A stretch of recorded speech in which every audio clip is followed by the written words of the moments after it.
This here star is incredible. 9 p.m. in Medina, New York. And this star is about 25 degrees off the horizon in the east. And this star is just glorious that God made.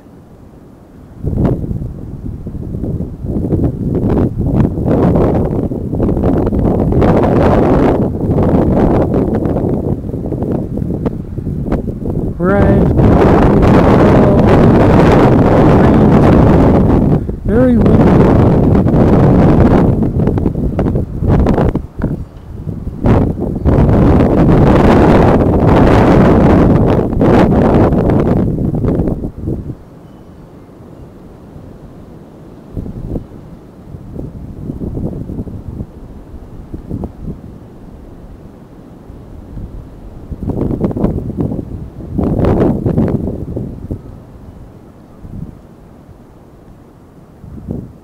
If outer space was an infinite vacuum, we know what gas and oxygen does when it's in the vicinity of a vacuum on the Earth. It will immediately fill the available volume of the vacuum chamber.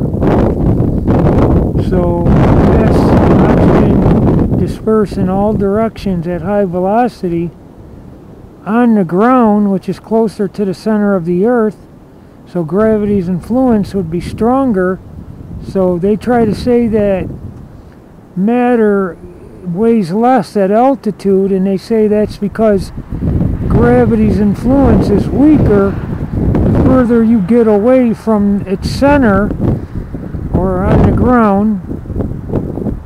So gas and oxygen would disperse anywhere within the Earth's alleged atmosphere in all directions. So why isn't it filling the available volume of an infinite vacuum universe 36 billion light years across? We see what it does at sea level and at altitude. It'll fill, gas and oxygen always fill the available volume of any vacuum chamber we make.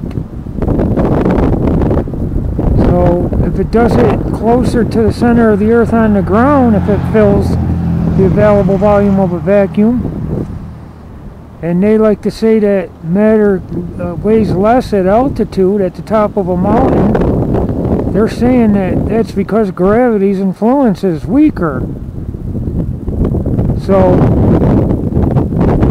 gas and oxygen could not cover themselves in some part of the Earth entirety, being within an infinite vacuum. The gas and oxygen would fill the infinite vacuum of space. 36 billion light years wide. So that's how I know for a fact that whatever is above the Earth cannot be an infinite vacuum of any sort. It's ridiculous.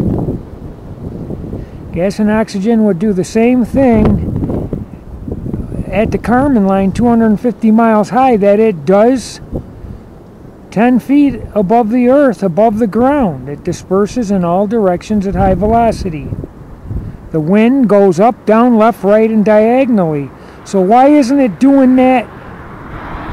Why isn't the gas and oxygen of the Earth doing that in the 5 layers of alleged atmosphere above the Earth, surrounding the Earth, clinging to the Earth?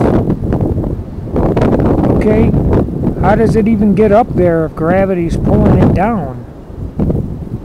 How does it get up and then gravity changes its mind and pulls it back down?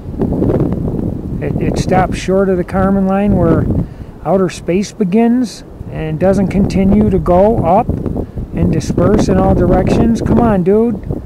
Put some thought to that. Put some logic to it. That's incredibly stupid. Gas and oxygen would do the same that it does on Earth. It would fill the available volume of the vacuum. And the vacuums we make are puny compared to the vacuum of outer space that they say is expanding. Ah, damn chemtrail just took it out.